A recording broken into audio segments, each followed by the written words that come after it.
आप झूठ बोल रही हैं। 24 अक्टूबर 1990 को समर्थन वापस हुआ था और नवंबर में सरकार गिरी थी। हो गई, गलती हो जाती है, कोई बात नहीं। ये व्हाट्सएप यूनिवर्सिटी वाला ज्ञान है, इसलिए इससे कई बार गलती हो जाती है। एक डूबता जहाज है, नहीं देखना चाहते मत देखिए, हमें तो अच्छा लगेगा आप मत देखिए, आप ना देखिए, आप आंखों पे पट्टी बांधे रहिए। एक सांप के जहर के तस्कर को हीरो बनाकर मनोहर लाल खट्टर जी दिखा रहे हैं। इसको इससे लड़ाओ, उसको उसके खिलाफ नफरत पैदा करो, फिर उसके बाद एक दूसरे से सत्ता प्राप्त करो। इसीलिए मैंने विनम्रता से कहा, हिंदी भाषी क्षेत्र में 12 हमारे सीएम और डिप्टी सीएम हुए। बीजेपी वो नाग है, वो नाग बनता जा रहा है राजनीति में कि अगर आप उसके साथ संलग्न होंगे तो वो आप ही को सबसे पहले निकलेगा। सुखविंदर सिंह सुक्खू जो धरती पुत्र थे हिमाचल के, उनको निपटाने चले थे। हां से हिमाचल तो नहीं, हां से हरियाणा हो गया। गजब नूरा कुश्ती है साहब। ये पंजाब में असली लड़ाई है कि दिल्ली में असली लड़ाई है? ये दिल्ली में असली लड़ाई है कि केरल में असली लड़ाई है? ऊपर वाले की लाठी कैसी पड़ती है कि 400 सीटों वाली पार्टी 44 पे पहुंच जाती है। दोस्तों नमस्कार, स्वागत है आप सभी का। आप देख रहे हैं एसके डिबेट।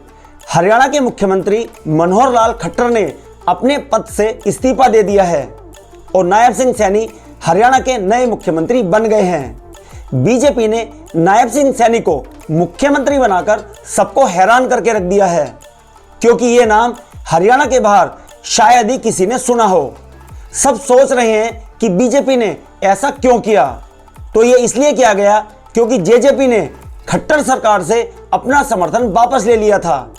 उसके बाद बीजेपी ने अपनी सरकार गिराई और 7 निर्दलीयों के समर्थन से नई सरकार का गठन किया। नायब सिंह सैनी हरियाणा में बीजेपी के अध्यक्ष हैं और कुरुक्षेत्र में मौजूदा सांसद हैं और ओबीसी समुदाय से आते हैं। इस मुद्दे पर बयानबाजी भी शुरू हो गई है। कांग्रेस पार्टी का कहना है कि हमारे वोट काटने के लिए बीजेपी ने यह कदम उठाया है और बीजेपी हरियाणा में अपनी हार मान चुकी है। अब बड़ा सवाल यह है कि यह गठबंधन टूटा क्यों है। तो खबर यह है कि जेजेपी बीजेपी से हरियाणा में लोकसभा की 10 में से 3 सीटें मांग रही थी, जिसके लिए बीजेपी बिल्कुल भी तैयार नहीं थी। आज की डिबेट इन तमाम मुद्दों पर होने वाली है। बीजेपी की तरफ से सुधांशु त्रिवेदी जी हैं और सुप्रिया श्रीनेत कांग्रेस पार्टी की तरफ से हैं। दोस्तों वीडियो बहुत शानदार होने वाली है। आपसे अनुरोध है वीडियो को अंत तक जरूर देखें। वीडियो पसंद आए तो लाइक करें, शेयर करें, कमेंट करें और मेरे चैनल को सब्सक्राइब करें। चलो दोस्तों मेन डिबेट स्टार्ट करते हैं। चलिए शुरू करते हैं। आप 4.5 साल तक पहले गठबंधन चलाइए, मिलकर लूटिए, उसके बाद अलग हो जाइए कई हम अलग अलग मैदान में। जिन जाटों को आपने पिटवाया है, जिन किसानों को आपने दौड़ा दौड़ा कर लाठीचार्ज कराया, जिनके रास्तों में कीले गड़वाई हैं, वो गठबंधन टूटने से आपके साथ आ जाएंगे या दुष्यंत चौटाला के साथ चले जाएंगे। लोग दुष्यंत चौटाला को वही जवाब देंगे जो यूपी की जाट पार्टी को देने वाले। देख लीजिएगा, आप मेरी बात लिख कर रख लीजिए। एक और बात कहूंगी, यहां पर मंडल कमीशन का जिक्र किया गया। 7 अगस्त 1990 भारतीय जनता पार्टी ने विश्वनाथ प्रताप सिंह की सरकार से समर्थन वापस लिया। पता है क्यों? क्योंकि उसी दिन उन्होंने मंडल कमीशन की रिपोर्ट को स्वीकार किया था, उसको एक्सेप्ट किया था। ये रिजर्वेशन के खिलाफ थे। देखिए, सुप्रिया जी ने झूठ बोला। भारतीय जनता पार्टी ने विश्वनाथ प्रताप सिंह की सरकार से समर्थन 7 अगस्त 1990 को नहीं, 24 अक्टूबर 1990 को समस्तीपुर में अडवाणी जी की गिरफ्तारी के बाद किया था। कांग्रेस पार्टी मंडल के खिलाफ थी। 6 दिसंबर 1990 को राजीव गांधी ने संसद के पटल के ऊपर मंडल का विरोध करते हुए बाकायदा स्पीच दी, जिसका हेडिंग था कि कांग्रेस पार्टी जात पात में विश्वास नहीं करती। और उन्होंने कहा कि जो वीपी सिंह कर रही है वो ब्रिटिश टाइम के जो रामजे मैकडोनाल्ड का कम्युनल अवार्ड था वो था। इसलिए आपसे आप झूठ बोल रही हैं। 24 अक्टूबर 1990 को समर्थन वापस हुआ था और नवंबर में सरकार गिरी थी। हो गई, गलती हो जाती है, कोई बात नहीं। ये व्हाट्सएप यूनिवर्सिटी वाला ज्ञान है, इसलिए इससे कई बार गलती हो जाती है। उसमें आपको मुद्दा नहीं बनाना चाहिए। गजब बेइज्जती है। बहुत पुराने साथी है। दरी पर सोने का जमाना था, तब भी साथ काम करते थे। जिससे पुराना साथ रहता है पहले उन्हीं को निपटाते हैं। सावधान हो जाएं सब लोग। पिछले 48 घंटों में 2 sitting MP Bharatiya Janata party के बृजेंद्र सिंह और राहुल कासवान कांग्रेस में शामिल हुए।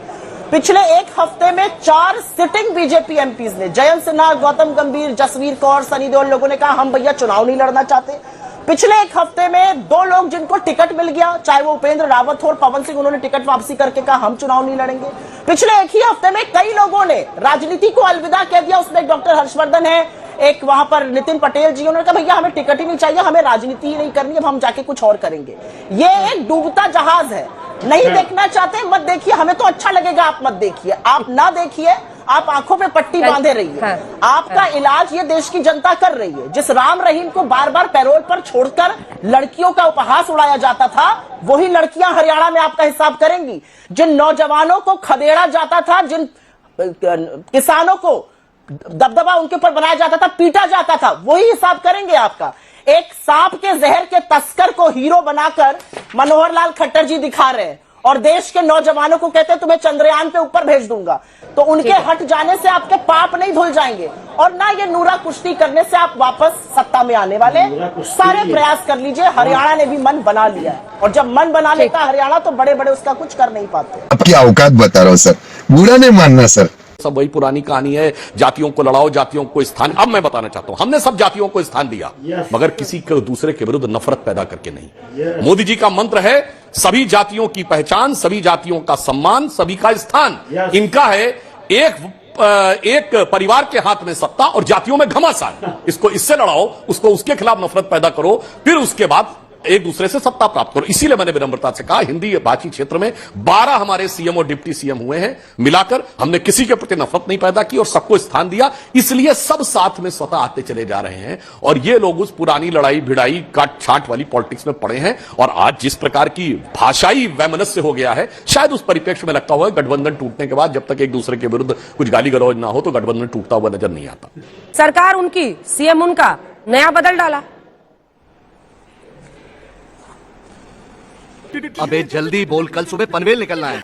इनका नतीजा ये किसी को बदले, ये कठपुतलियों की तरह बदलते हैं अपने चीफ मिनिस्टर्स को। कहीं पर इनको वो काम कर जाता है, कहीं पर नहीं करता। बीजेपी वो नाग है, वो नाग बनता जा रहा है राजनीति में कि अगर आप उसके साथ संलग्न होंगे तो वो आप ही को सबसे पहले निगलेगा।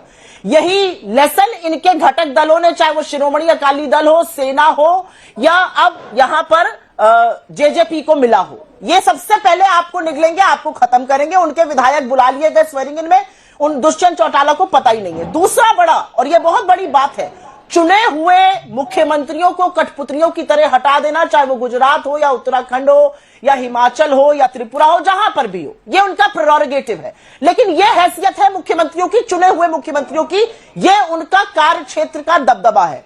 तीसरी बड़ी बात, यह मैं मनोहर लाल खट्टर जी के लिए कहना चाहती हूं और मुझे लगता है सुखविंदर सिंह सुक्खू जो धरती पुत्र थे हिमाचल के, उनको निपटाने चले थे। हां से हिमाचल तो नहीं, हां से हरियाणा हो गया। इसलिए नफरत की आंधी में अंधा बनना जरूरी नहीं है। अपना थोड़ा सा वर्चस्व, अपनी थोड़ी सी गरिमा, अपना थोड़ा सा आत्मचिंतन करना चाहिए। और अंत में मैं एक बात कहूंगी कि नूरा कुश्ती जो हो रही है अच्छी है, यह दिखाता है कि क्या डर है भारतीय जनता पार्टी में। पूरी सरकार और सीएम इसलिए बढ़ता जा रहा है क्योंकि समझ में आ गया है कि कांग्रेस बढ़कर जीतने वाली है, वहां पर प्रचंड जीत होने वाली है। वहां पर यह नूरा कुश्ती चलेगी नहीं। 4.5 साल बैठकर खूब लूटा साथ में, अब अलग अलग हो जाओ कि वोट बंटवारा होगा, ऐसा होगा नहीं। ऐसा आपने करने की कोशिशें कर्नाटका में भी की थी।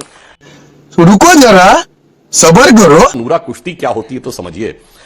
कम्युनिस्ट पार्टी और कांग्रेस इंडी गठबंधन में शामिल है और जहां से इनके परम आदरणीय वंदनीय श्री राहुल गांधी जी केरल से सांसद हैं, वहां दोनों आपस में लड़ रहे हैं। गजब है साहब नूरा कुश्ती। मतलब दिल्ली में मोहब्बत है और केरल में लड़ाई है साहब, वायनाड में लड़ाई है। गजब है साहब। अब देखिए, ये हरियाणा की बात कर रही है, हरियाणा के इस तरफ आइए, दिल्ली तो आम आदमी पार्टी के साथ गठबंधन है और पंजाब में लड़ाई है। गजब नूरा कुश्ती है साहब। ये पंजाब में असली लड़ाई है कि दिल्ली में असली लड़ाई है, ये दिल्ली में असली लड़ाई है कि केरल में असली लड़ाई है, यह समझने का प्रयास करना चाहिए। इसीलिए हम कहना चाहते हैं दुष्यंत चौटाला की गलती तो बताइए सर। ऊपर वाले की लाठी पड़ती है तो बड़ी सॉलिड लाठी पड़ती है। दुष्यंत चौटाला की गलती तो समझाइए सर। मतभेद हुआ, गठबंधन अलग हो गया। क्या मतभेद? सीट मांग रहे थे। सुनिए, आपको लगा आप 10 के 10 जीत सकते लेकर हैं। गठबंधन को लेकर अगर मतभेद होता है, गलती क्या उन्होंने समर्थन विड्रॉ किया है? भाई हमारा गठबंधन टूटा, गठबंधन टूटता है तो गठबंधन टूटा तो किसी कारण पर सहमति नहीं बन पाई, इस कारण गठबंधन टूटा। तो मैं ये भी बात कहना चाहता हूं, ऊपर वाले की लाठी कैसी पड़ती है कि 400 सीटों वाली पार्टी 44 पे पहुंच जाती है। ये ऊपर वाले की लाठी होती है। और मैं यह भी आपको एक बार बताना चाहता हूं कि जो आप लोग ये कहने का प्रयास करते हैं, तो भारत की राजनीति को यदि आप देखें तो मैंने आपसे पुनः बिल्कुल ईमानदारी से कहा कि हमारे इतने सारे कार्यकर्ता भिन्न भिन्न आए, इन्होंने कहा मुख्यमंत्री बदल दिए जाते हैं। सुप्रिया जी भी उत्तर प्रदेश से, मैं भी उत्तर प्रदेश से। मैं चुनौती से इनसे पूछता हूं, 1947 से 1989 तक 42 साल अनवरत उत्तर प्रदेश में कांग्रेस की सरकार रही है, 2.5 साल का दौर छोड़ दें, केवल 1952 के चुनाव से पहले गोविंद बल्लभ पंत के अलावा एक मुख्यमंत्री बताइए इसने कार्यकाल पूरा किया। एक मुख्यमंत्री देश के सबसे बड़े सूबे में, और जब तक इनकी केंद्र में सरकार रही लगभग 98 में अटल जी की सरकार तक, एक विपक्ष की सरकार बताएं जिसको कार्यकाल पूरा करने दिया हो। सीधे डिसमिस, धारा 356 लगा के डिसमिस। अच्छा बताइए, मनोहर लाल खट्टर जी जब बने थे कितने लोगों के ध्यान में था कि मनोहर लाल खट्टर जी मुख्यमंत्री बनेंगे? जो स्थापित समीकरण है, जातिवाद, क्षेत्रवाद, संप्रदायवाद, इसका वोट इसको, इसको ये करके, ये जो जमाना था यह पुराना होता चला जा रहा है। एक नए सिरे से सबका साथ सबका विकास। और मैं एक और बात कहूं अंजना जी, उत्तर भारत में आजकल हमारे जो मुख्य विपक्षी दल हैं उसके चिरयुवा नेता को ओबीसी बहुत ध्यान आता है। तो उत्तर भारत में अगर हमारे केवल सीएम और डिप्टी सीएम मिला लें तो अब 1 दर्जन हो गए हैं। ये करीब 12वें हमारे नेता हैं जो उत्तर भारत के राज्यों में, जिसमें यूपी, बिहार, मध्य प्रदेश ले लें तो ये ओबीसी सीएम या डिप्टी सीएम, और सब के सब अलग अलग जातियों के। मजा आया। देखा दोस्तों, आपने सुप्रिया श्रीनेत और सुधांशु त्रिवेदी जी को सुना। आप किसकी बात से सहमत हैं? दोस्तों, वीडियो को लास्ट तक देखने के लिए दिल से धन्यवाद। और वीडियो के बारे में आपकी क्या राय है कमेंट सेक्शन में कमेंट करके बताएं। और अगर वीडियो पसंद आई हो तो लाइक करें, शेयर करें, कमेंट करें और मेरे चैनल को सब्सक्राइब करें। चलो दोस्तों, मिलते हैं अगली वीडियो में। जय हिंद, वंदे मातरम, जय श्री राम।